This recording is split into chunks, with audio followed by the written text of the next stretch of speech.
Já conhece a loja do canal Operação Policial?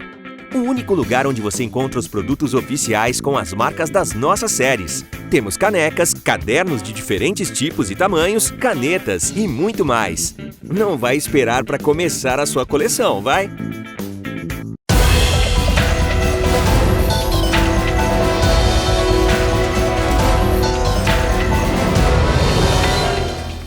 Olá, estamos hoje aqui com o Dr. Fábio, diretor do DEIC. Ele vai contar pra gente uma das operações que ele trouxe do DHPP aqui para o DEIC, uma operação super importante que está em andamento, não é isso, doutor? Tudo bem. Quando nós assumimos o DHPP, nós encontramos um homicídio lá entre os inquéritos do homicídio que apurava a morte do ex-presidente da cooperativa Transunião. É uma cooperativa de ônibus que atende a Zona Leste de São Paulo. Ela tem 524 ônibus, é uma cooperativa grande. E o ex-presidente dessa cooperativa, ele tinha sido destituído da presidência no mês de fevereiro e no começo de março de 2020 ele foi assassinado com 6 tiros. Nós começamos a investigar esse caso e a gente viu que apontava para o PCC. Aí a investigação lá, durante ainda a nossa estada no DHPP, tomou corpo. Quando a gente veio para o DEIC, como se tratava de crime organizado, e nós tínhamos uma testemunha que só aceitava falar com o nosso pessoal, a Justiça autorizou a trazer para o DEIC, e a gente hoje praticamente deu o desfecho dessa operação. O nome da operação a gente deu o nome de Proditor, que é o proditor, que é um traidor, no latim, né, que o proditor é o traidor, uma pessoa que engana. Por quê? O contexto dessa operação. Tem o Adalto ele era presidente dessa cooperativa, na verdade ele era testa de ferro de um atual vereador aqui de São Paulo, chamado Senival Moura. Esse Senival é irmão do Luiz Moura, que foi deputado estadual, foi afastado por envolvimento com o PCC. O Senival teria colocado o Adalto como o seu testa de ferro para gerir essa cooperativa. E aí o que se apurou? O pessoal do PCC viu que estava tendo um desvio de dinheiro, que tinha um desvio de aproximadamente 15 milhões da empresa. Uau. E aí o que eles fizeram? Eles decretaram na gíria deles a morte do Senival e do Adalto. O que o Senival fez? Ele devolveu, ele tinha 13 ônibus na cooperativa, ele deu os 13 ônibus em pagamento, e como o Senival tinha uma ligação próxima com o PCC, ele foi perdoado por um criminoso de alcunha Leonel, de nome Leonel. Esse criminoso está no inquérito do Banco Central. Só que ele também tem um poder de mando grande do partido, e aí parece que ele conseguiu fazer que o partido revogasse a decretação de morte do Senival. O Senival teve que entregar os 13 ônibus. Então, nas investigações, a gente comprova que até o mês de fevereiro de 2020, os ônibus que em tese seriam do Senival mandavam dinheiro para umas determinadas empresas que pagavam as despesas do Senival. A partir de março de 2020, esse dinheiro parou de ser repassado para o Senival. Então bate com as nossas investigações, que ele foi tirado dessa cooperativa. Por quê? Porque os irmãos acharam que ele estava desviando o dinheiro dela e decretaram a morte dele e do Adalto. Como ele pagou com os 13 ônibus dele, o partido não ficou satisfeito, falou que alguém tinha que morrer. E foi aí que decretaram que o Adalto fosse assassinado. Aí o que acontece? No dia da morte do Adalto, quem estava dirigindo para o Adalto era o motorista do Senival.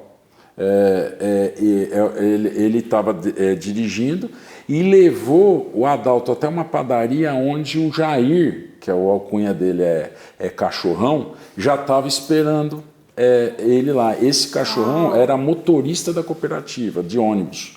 Depois da morte do Adalto, ele foi promovido, virou diretor da empresa. Então, aí nas investigações a gente apurou que ele agora também tem um ônibus lá, ele tem um ônibus, e ele foi promovido. E uma coisa que chama a atenção, ele tem passagem por roubo, receptação, lesão corporal e inclusive por tentativa de homicídio. E após a morte do Adalto, ele foi galgado ao posto de diretor. E aí o Senival foi afastado da empresa e aí o PCC continuou gerindo essa cooperativa. Aí por intermédio do atual presidente, Entendeu?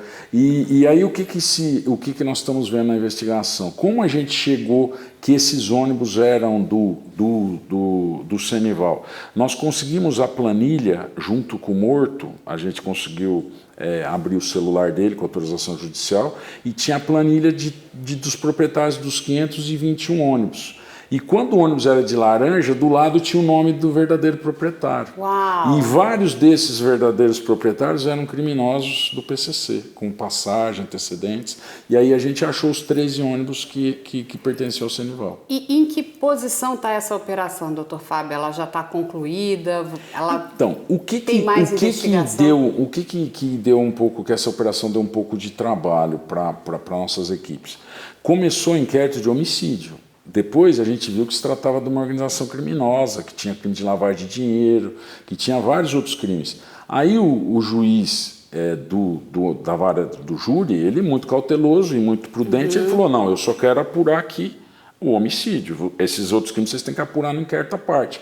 Por isso que foi bem. Quando a gente veio para o DEI, que a gente trouxe e instaurou um inquérito no caso de organização criminosa e lavagem de dinheiro. Aí conseguiu...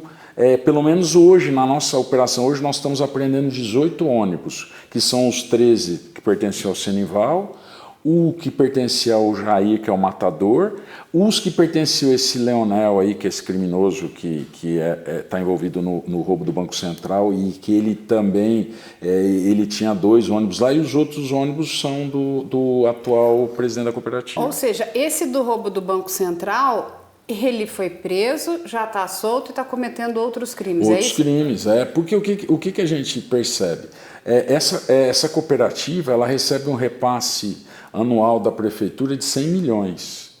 Então, fora isso, eles têm o lucro do dia a dia da movimentação desses ônibus. Então, muitos criminosos estão utilizando essas cooperativas para fazer lavagem de dinheiro. Você vê, o DENARC agora fez uma operação semana passada, também pegou vários ônibus, é uma outra cooperativa, se não me engano é UpBus. O criminoso, a hora que ele consegue algum dinheiro oferido pelo crime, ou pelo tráfico, por roubo, o que ele faz? Ele precisa investir.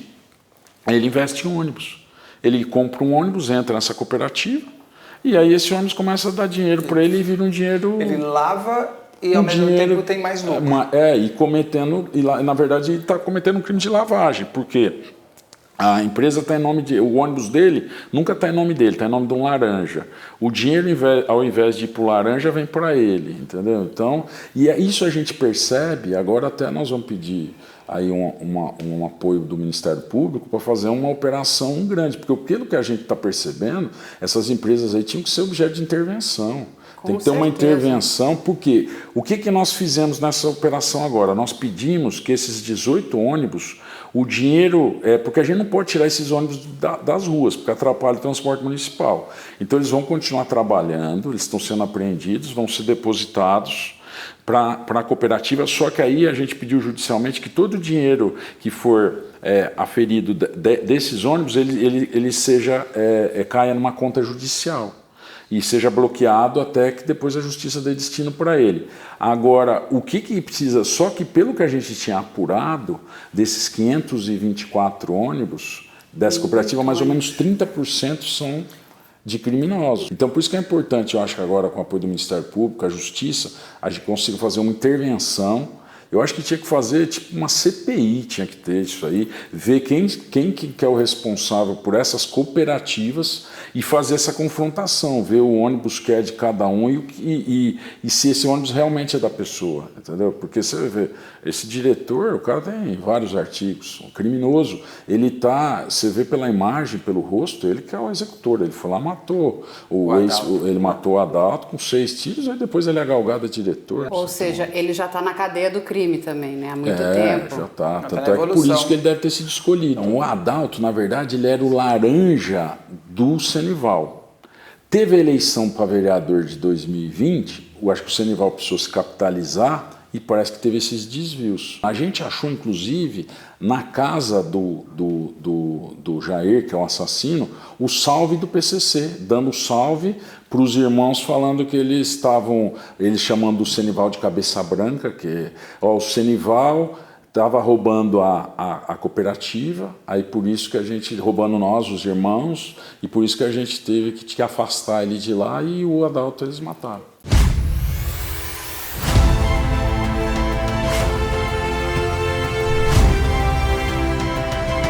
Foi de cima da ponte. Você está sendo filmado.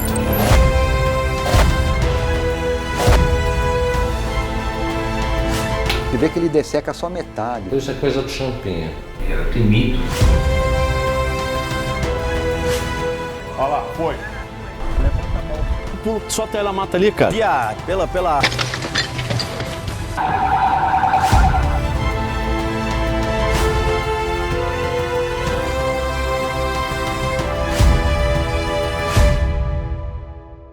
Outro dia nós estávamos lá no DEIC, né, com o diretor do DEIC, quando chegou aquela ocorrência dos ônibus, né, ali naquela região do ABC, enfim, que envolve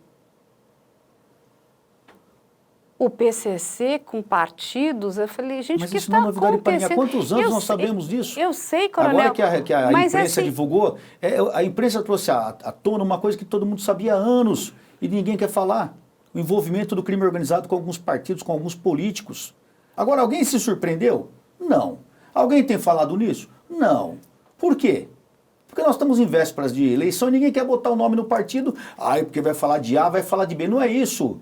Nós estamos falando do envolvimento do crime organizado com o partido político. Partido que já comandou o Brasil e pode ser que um dia volte a comandar esse país. Isso é inadmissível. Isso é inadmissível. Mas o que ainda é mais chocante é você ver isso acontecendo, né, dentro dessas companhias, né, porque é onde estava essa mistura toda, né? Quando eu estava lá, quando ele me contou, o delegado, o doutor Fábio, e mostrou o material, ele estava ali na época, estava inclusive dando uma coletiva para a imprensa, o modus operandi daquilo, a quantidade de dinheiro envolvida nessa corrupção que envolve empresas de ônibus na região do ABC e o crime organizado, mais partidos políticos. Gente, a sociedade ela está realmente muito mal. De um lado você tem o psicopata, do outro lado você tem o crime organizado e aí o que você falou, não é só uma questão de leis. Leis a gente até tem, nós já conversamos com vários juristas aqui, a questão é que as leis não são aplicadas. Não são aplicadas. Porque se fossem aplicadas com severidade, né? Você falou, a polícia tem provas na mão. A polícia não consegue tomar atitude. Porque toda vez que ela põe essas provas na mesa, uma série de subterfúgios, uma série de recursos jurídicos, uma série de senões políticos acabam influenciando nisso e acaba acabando tudo em pizza. Não dá nada. Há anos nós temos ouvido que o PCC está envolvido no transporte. Há anos nós temos ouvido que o PCC está envolvido nisso, naquilo. E nada é feito e continua envolvido. O PCC, a pior burrada que eles fizeram foi em 2006, aqueles ataques às autoridades, aos policiais militares. Foi quando eles apareceram. Aí eles apanharam muito. E o que o PCC aprendeu? Que não se pode aparecer, eles agem no subterrâneo. O PCC está ele está em todos os segmentos da sociedade. Ele está na política, está na imprensa, está na igreja, está em todos, está no judiciário, está na polícia, está em todo lugar. Todo mundo sabe disso. E ninguém procura tomar uma atitude. Entendeu? Eu sou obrigado a andar com seguranças porque eu combati isso na rota. E você estava lá comigo, você lembra como é que foi? Eu fui atacado na porta de casa e um monte de canalha falar que eu montei aquela porcaria daquele tiroteio para me promover. Tomei 11 tiros, perdi meu carro, não perdi minha vida porque Deus não quis. Tomei um prejuízo como se eu tivesse dinheiro para comprar carro. Tomei um baita no prejuízo para canalha vir dizer que eu armei aquilo. Por quê? Porque eu sou errado que combati o crime. Eles querem provar que o canalha sou eu. Não é o criminoso, não é o vereador que está envolvido, não é o deputado que está envolvido. Isso é o Brasil, isso continua. Você que procura fazer a coisa certa, todo dia querem te acusar de desonesto. Você é obrigado, é que nem a mulher de César, não basta ser honesta. A mulher de César é obrigada a provar, que é mostrar que é honesta. É a mesma coisa, o bandido, ele continua sendo bandido todo dia e ninguém aponta o dedo para ele, ninguém mostra uma falcatrua dele. Por quê? Porque ele compra as pessoas, porque ele ameaça as pessoas. E a gente que trabalha combatendo isso, todo dia, nós somos acusados de desonesto. Nós somos acusados de uma série de infrações.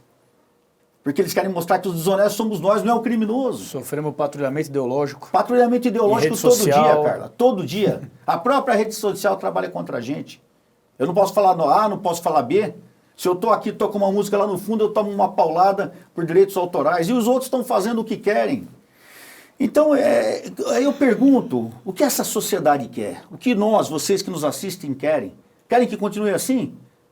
Não podemos. O que será dos nossos netos? Dos nossos filhos, o que vai acontecer com esse Brasil? E muita gente quer retrocesso ainda, quer voltar na época que esses canalhas estavam aí, deitando e rolando. Eu não quero falar de A, de B, não quero falar mesmo. Não quero aqui defender ou criticar ninguém. É a realidade, gente. É só a gente somar um mais um. Olha o que está acontecendo no Brasil. O Brasil tem tudo para ser um dos melhores e será um dos melhores países do mundo. Mas ainda tem gente resistindo dizendo que não. Não, a questão do crime, ela é assustadora, né? E como ele entrou, né? Ele ficou muito permeável, né? Ele está em todos os lugares. E como o nome já diz, né? É crime organizado, eles são muito bem organizados, né? Eles não são desorganizados. Eu acho que às vezes os nossos governantes são muito desorganizados, é uma confusão. Exato. Parece que a gente tem que dar, né, capacete, porque eles batem uma cabeça assim. Leis nós temos, né? Temos leis, a gente tem conversado muito, até o professor Tiago Pavinato toda hora fala, Carla, está cheio de lei, não precisamos de mais lei. As leis precisam ser aplicadas. Se nós aplicarmos as leis, a população já vai se sentir protegida. Agora, não adianta ter lei e a lei não ser aplicada. Já conhece a loja do canal Operação Policial? O único lugar onde você encontra os produtos oficiais com as marcas das nossas séries. Temos canecas, cadernos de diferentes tipos e tamanhos, canetas e muito mais. Não vai esperar para começar a sua coleção, vai? Uma pessoa, quando ela integra o PCC, ela vira membro aí do PCC, uma vez membro, existe ex-membro do PCC, ela consegue se dissociar? Eu acho que sim, mas eu acho que é difícil sair. Uma coisa que a gente percebe, pelo menos eu estou falando histórico aqui do DEIC que eu tenho aqui, eu fiquei aqui 5 anos no roubar banco, então a gente prendia muitos membros do PCC e prendemos altos criminosos que não eram membros do PCC. Então o que a gente percebe, às vezes um criminoso de alta patente, você pega igual, nós prendemos o Rolídio, o monstro, é o cara que mais roubou banco na história de São Paulo. Ele foi indiciado só por nós aqui em 45 assaltos a banco. O Rolídio, ele não era do PCC. Ele falava que ser do PCC era um transtorno para eles. Porque quem é membro do PCC, ele tem uma série de atribuições. Ele tem que participar, que eles chamam de cebola, né? Que pagar a contribuição mensal. Entendi. Tem que pegar uma parte da droga. O PCC, na verdade, ele virou uma franchise de droga.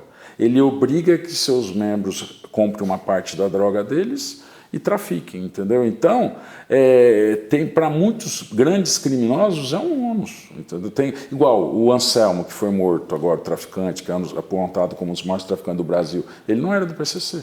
Os sócios dele eram. Que é o de Django e Cebola. Ele é um cara que tinha um tratamento bem próximo com o partido, ele negociava diretamente com o partido, mas ele não era membro do partido. Mas uma vez essa pessoa batizada, ela consegue falar, não quero mais fazer parte, porque ela sabe de muita coisa, não é isso? Eu acho que, eu não sei, eu não vou saber responder isso para vocês, porque na verdade eu desconheço como funciona isso. Porque o que a gente percebeu do PCC?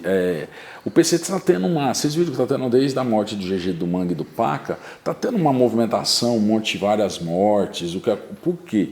O que aconteceu? Quem criou o PCC, os primeiros membros do PCC, eles fizeram o PCC ser o que é hoje, baseado no quê? Na cadeia, no poder deles, na maldade. Eles matavam os caras, torturavam, cortavam cabeça.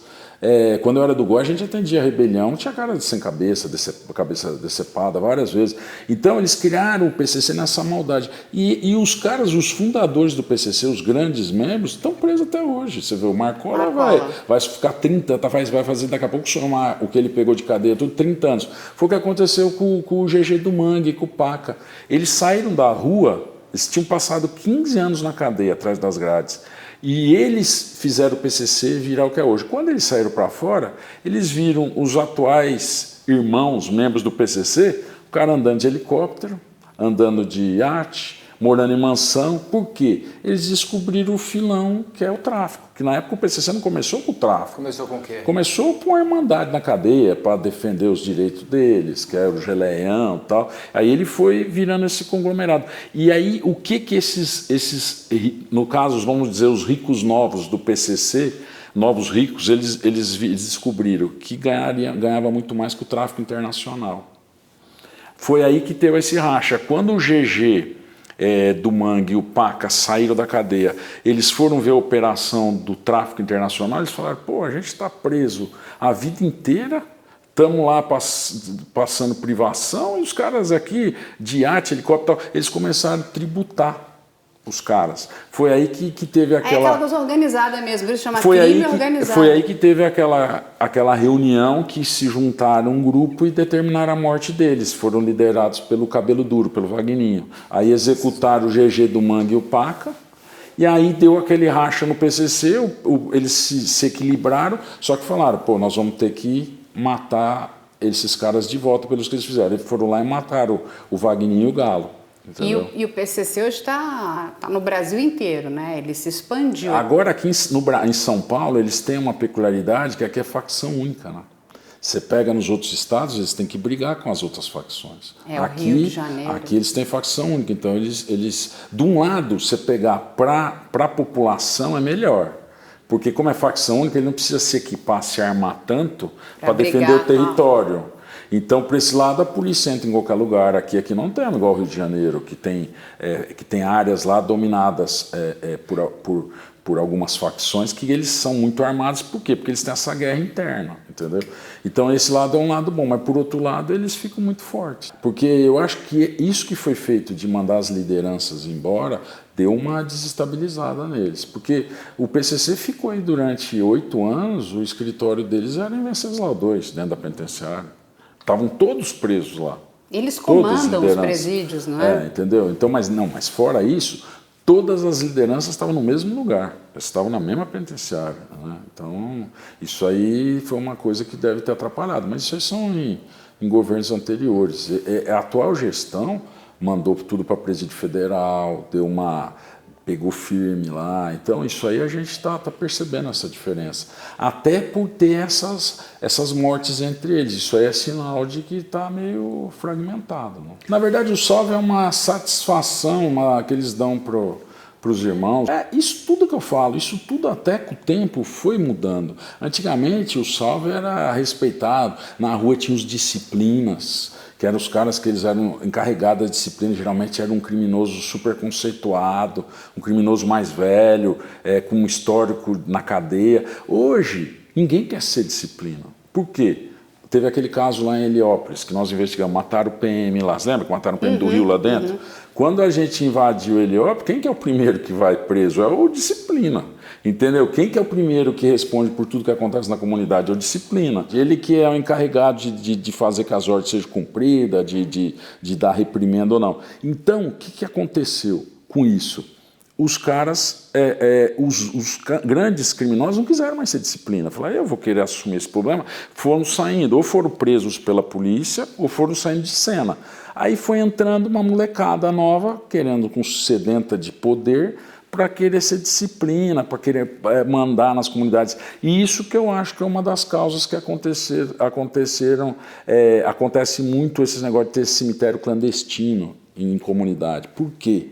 Porque essa molecada mata por qualquer coisa, entendeu? Eles, às vezes, uma coisa que antigamente o disciplina com mais, vamos supor, mais cancha, mais experiência, ele conseguia relevar esses aí para mostrar que eles são poderosos, são violentos, para fazer nome, eles matam qualquer um. Aí mata, enterra nas comunidades, aí vai a história de cemitério clandestino, que infelizmente a gente tem.